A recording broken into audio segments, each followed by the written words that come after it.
keep working. This is Faith and Honest Conversation with me, Thomas Rowland, and this is James. So we met, hi James, we met in our training course to be counsellors. And yeah, we just want to really open up a space where we can talk honestly about faith. Not what you should believe, not shaming, not judging, but just our experiences of faith and making that okay, I think. Both, the preciousness, the hurt, maybe the power of it, the darker side as well, if you like. So that's what we're here for. And James, we were kind of, before I had massive connection issues, we were kind of talking a bit about uncertainty. Yeah. So we didn't know really where we were going with this conversation. So that's where we started. But it's kind of an echo, I think, isn't it, of something we've become much more okay with in our own spirituality, in how we approach the divine, if you like, or life, I guess, as a whole. And yeah, being okay with uncertainty. And I think I was getting at then, while I was just being cut off, was maybe there was something in, the divine cutting me off. I don't know, but something about also being scared of certainty, because I think both of us have seen how it can be hurtful or lead to hurt. And then it raises the questions for us, for me, of like, okay, so that I'm in a place where my beliefs or my approach to spirituality has changed, and I have some degree of certainty in that, or at least some degree of confidence in that, or rootedness in that, and how do I stand in that without being hurtful? How do I almost push into certainty without being hurtful? And I feel my fears with that. I feel my fears in saying, oh, this is what spirituality is, or in saying, and it's very easy to slip into, from this is my experience to this is what I'm quite passionate about to this is how it is, and also, like, there's a lot of, you can come from a place of power. So when you start describing what you're passionate about or what your experience, it is kind of pushing things on people where they've got to respond. So I feel for me, there's this fear of, can I speak out, or can I speak out with my own authority on spiritual issues? Yeah, that's a really good question. And not really where an area I really thought about so much, but do kind of, I suppose, dabble in in some respects. There was part of me when you were speaking there, was thinking about, the certainty that I've kind of been impacted by in a negative way, like had a negative experience of, is sort of the dogmatic side of things, where somebody's really knows, okay, this is definitely the way, this is exactly what it looks like, and if it doesn't look like this, it's bad. And I think that's, we're on the same sort of same sort of page there in some respects. But there's like a part of me that I suppose that just recognizes, or when we first sort of touched on this topic, realized that, although I have uncertainty, there's always like a certainty in the knowledge that if I approach God as I understand God, or approach spirituality, that it's never going away, that it's never not going to be there. There's never not going to be a reality. And so I don't know about the speaking from a place of my own authority or my own sense of not knowing. there will be times where I feel, oh yeah, this is exactly what I believe, or this is what my approach. And there'll be other times where I think, I'll be much less confident with it, I think. And I think certainly, like in the last few years, my pervading sense is a sense of I don't know when it comes to anything spiritual. Like I used to be really firm on like miracles and healing and stuff like that, and that, oh yeah, they definitely happen, and there's definitely, having seen evidence of it or like experienced it or anything like that. And now I just sort of think, I'm not sure, there's no reason why it couldn't have done, but at the same time it might not have, and I don't know, I think if it at the time it really helped somebody, then why not? But at the same time, there's part of me that wonders, but what about other people and situations where those miracles don't happen?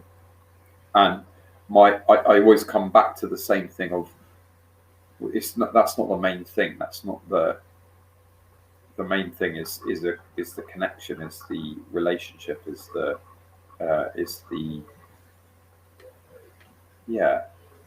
interplay of spirit, I suppose. I've kind of lost my way a little bit there along the line. I think you're echoing something. Sorry, I'm just off camera slightly, so let's just adjust that. I'm also reflected, which is making this very difficult to work out in my head, especially after a day at work.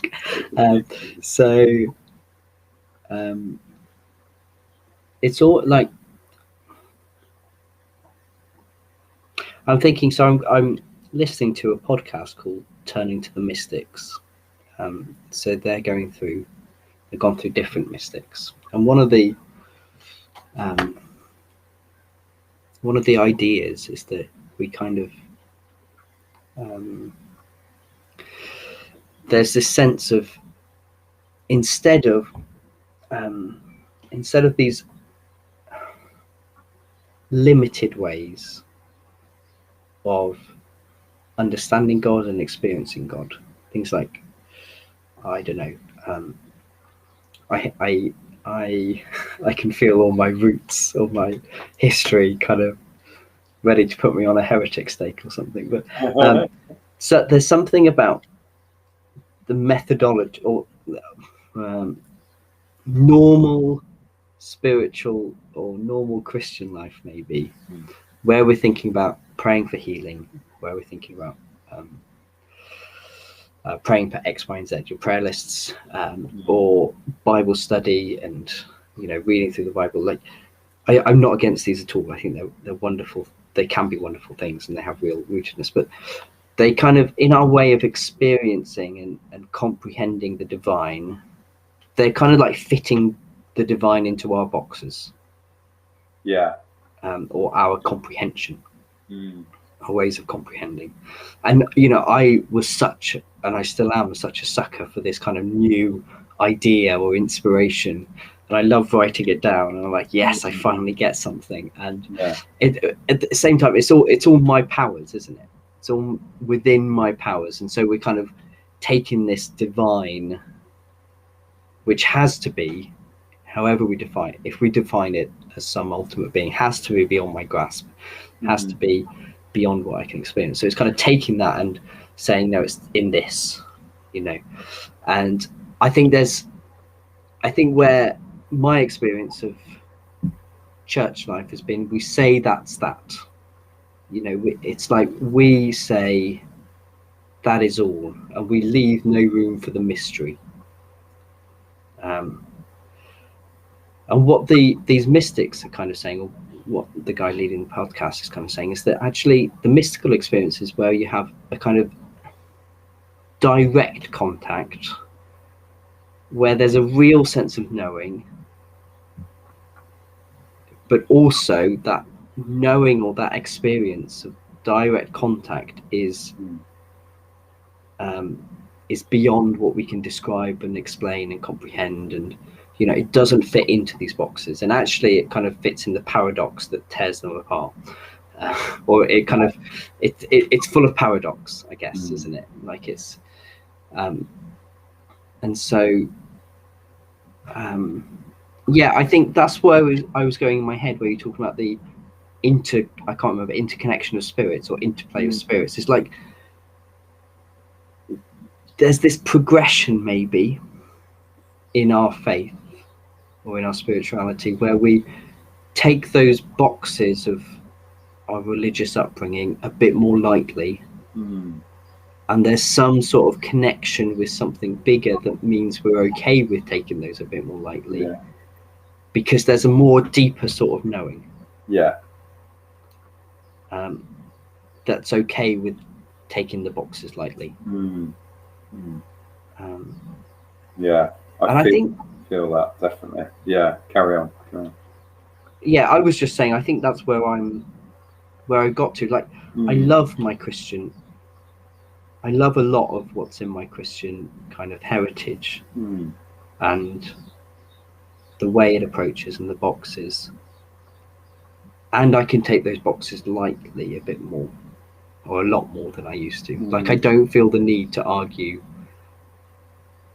For example, I don't feel the need so much to argue for a loving God given the existence of evil. Like, I because there's something deeper than what my mind comprehends. It's kind of like, I know, and not in a, I don't want to sound proud, and I don't want to say anything about like it's a real problem. It's a real problem, and yet somehow I'm okay with it in the realness of it. And again, with praying for healing, like, some people are very adamant that you should pray, and if you've got enough faith, you will you'll get healed. And I hate that bit. And yet I'm okay with God healing. I'm okay with God not healing a lot more. So it's kind of and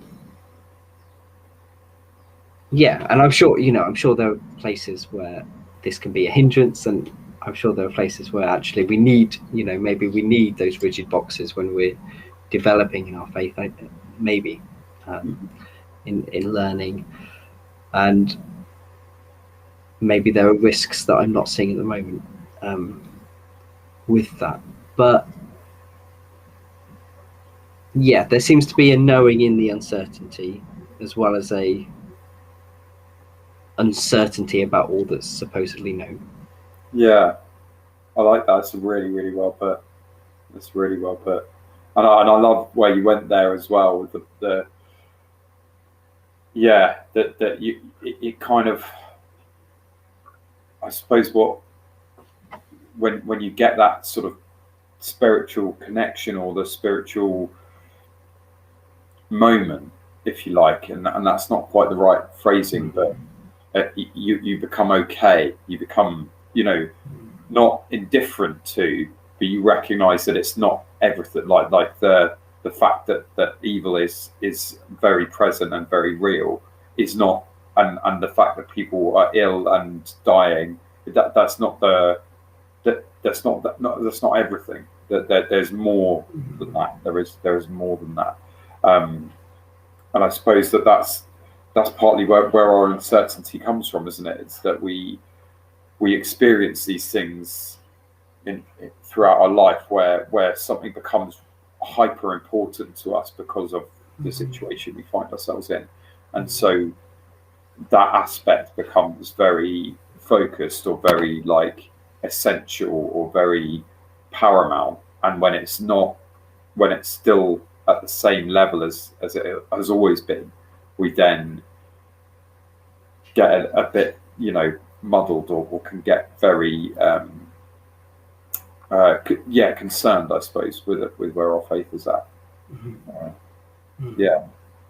And I think that so where I come to is a place where even when I going through that place or that area of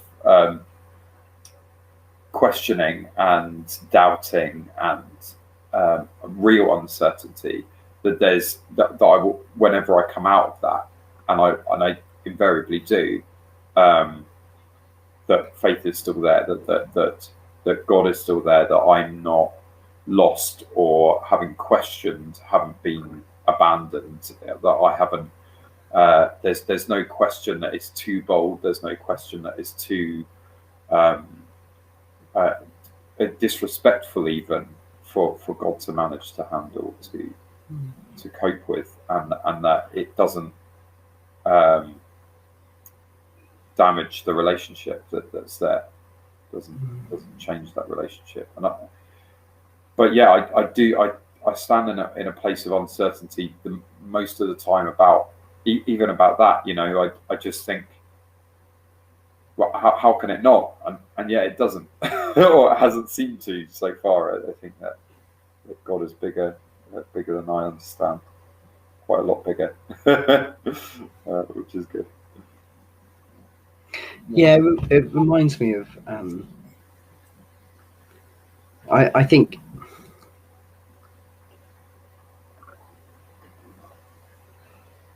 I think when we get into this kind of certainty, needing to be certain, is when I feel most depressed, or most, and like there's something there about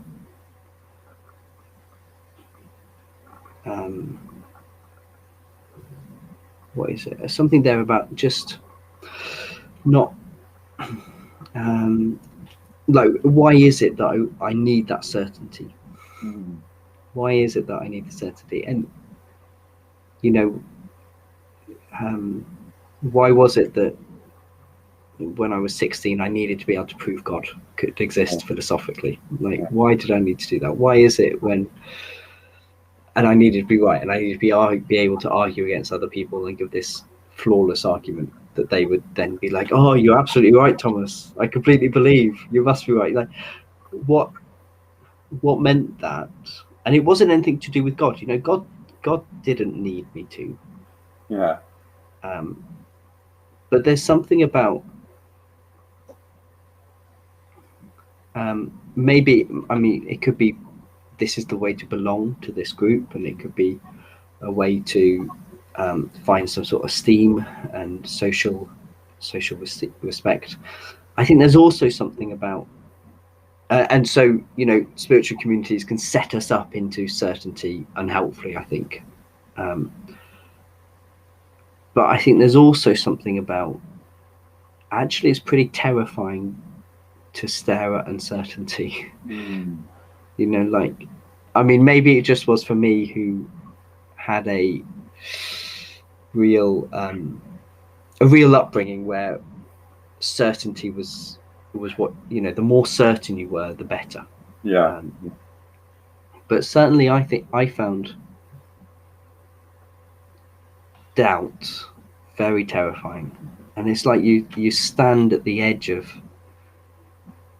you know, it's terrifying not knowing what life is all about. Yeah. It's terrifying not knowing what you should do, whether you've been duped all your life, or, you know, what is trustworthy here? What can I hang on to? What is the guidelines here for where I go on? You know, how I make my decisions. Like, that's a terrifying journey to go to, or a terrifying place to be. So yeah, I was just wondering, as you were talking about, like, what is it that we're so afraid of that drives us into having to be certain? And then I was thinking, it's all that kind of mashup of what's driving us, what we're needing, and that needing to be certainty. It's then that I feel so ripped apart from the divine. Yeah. Because it's then I feel like, I don't know, it's like certainty tears me away. And maybe it's because it rips apart reality into what's good and bad, and what should be and shouldn't be, and all this, and it's kind of like putting our lines down everywhere, and it just takes us away from this place, which I think is what you were describing, of just utter, complete, fundamental love and belonging, and it's kind of like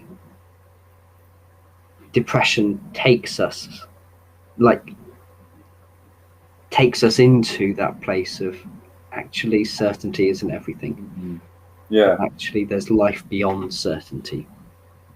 I don't know. I feel like I waffled on there, James. No, not at all. I loved it. It's really good. There's a sense of like that binary way of thinking that I think particularly in the West we're very, very prone to, or maybe as humans we're quite prone to, of like good and bad and right and wrong, and like that linear approach to spirituality. It just doesn't really work. And as you say, it like kind of that's what then ends up dividing us, is the trying to fit it all into a box. Is it real? Isn't it real? It's like it's one or the other. It can't be both.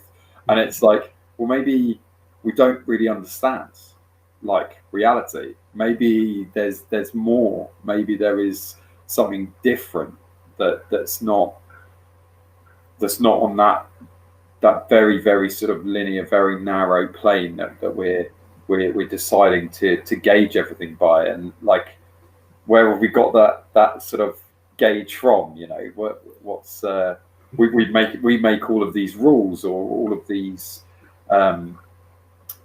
I suppose spectrums, and decide where the beginning ends. Whereas actually, I think when it comes to spirituality, and especially when it comes to God, that it's so much beyond. It's so much bigger, so much more 3D, if you like, or multi-dimensional than that. And it just makes me think a little bit like, you know, we see so like just almost like we're looking at a room through a keyhole, and we're like, oh well, yeah, we know that wall exists, so because it's what we can see, but we have no idea what the door looks like. We have no idea what the wall that the door's coming into looks like. We don't even know if there are windows, or maybe we can see a window, but we don't even know if there are more or other doors or anything, you know, or where that room leads to from beyond. And I just think that we're limited by our senses, and we're limited by our humanness, but that isn't a bad thing. It just means that that we do go through phases of certainty and uncertainty, and sometimes the certainty is good, sometimes the certainty is bad, sometimes the uncertainties are good, and sometimes the uncertainty is bad. But it's not. It isn't. God isn't defined by that, and therefore, because my faith doesn't come from me, my faith isn't defined by that. Isn't defined by certainty or uncertainty. It just is. It's something that is there, and when I remember, so it's God is always there. Yeah, and He's not dependent, or you know, there isn't a dependence on me, or on me knowing even.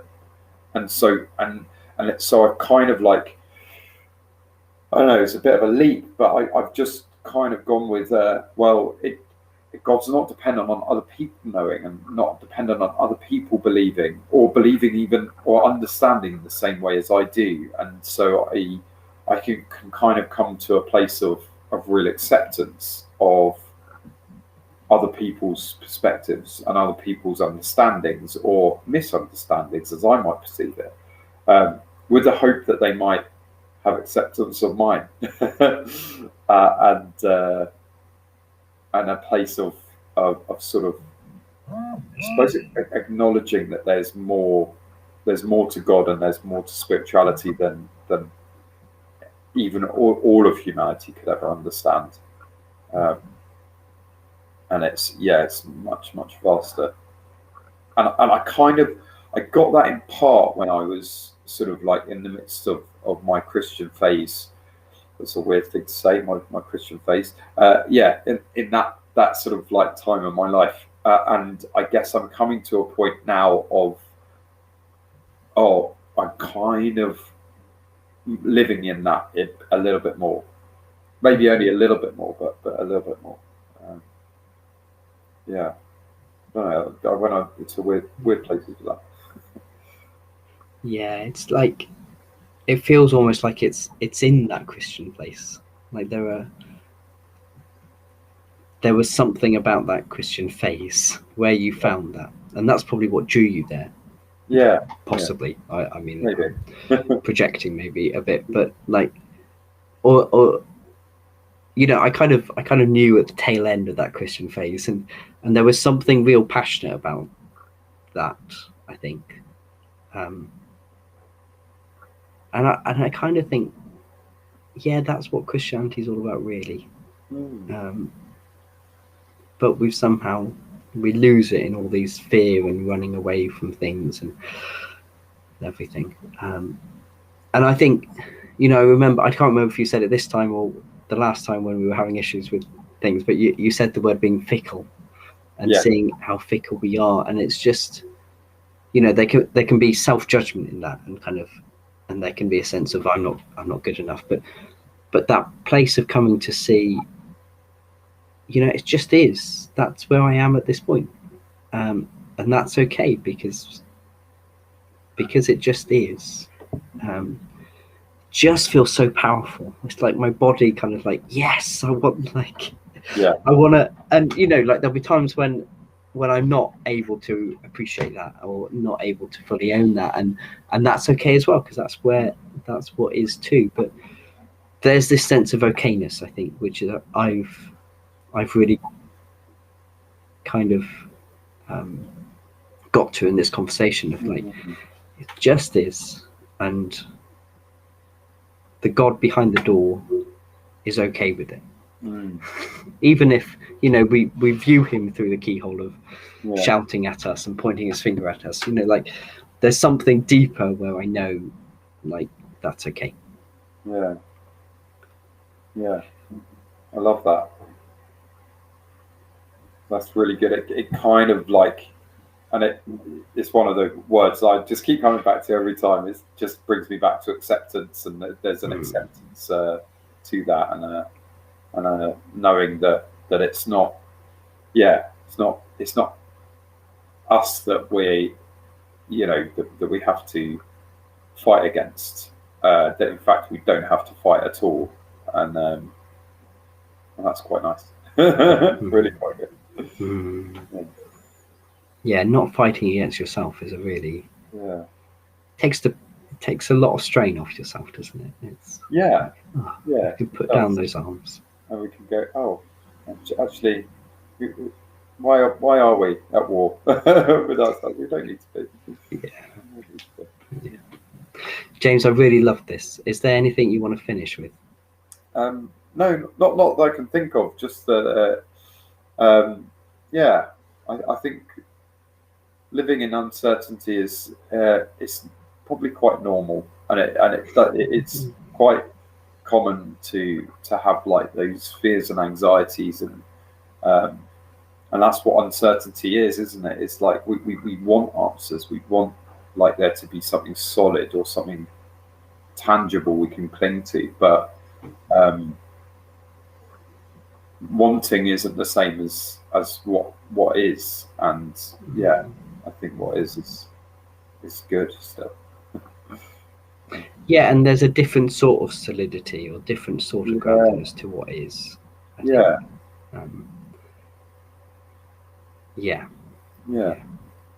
Great. Put it to words. I know, but this is it, isn't it? This is all. I think when you really get to that experience of faith, it is going to get difficult. To put into words, because again, words are just these boxes that we put experiences into. Exactly. Great. Okay. Thank you very much, James. Enjoyed it as always. And thank you for those that have watched. Take care, guys.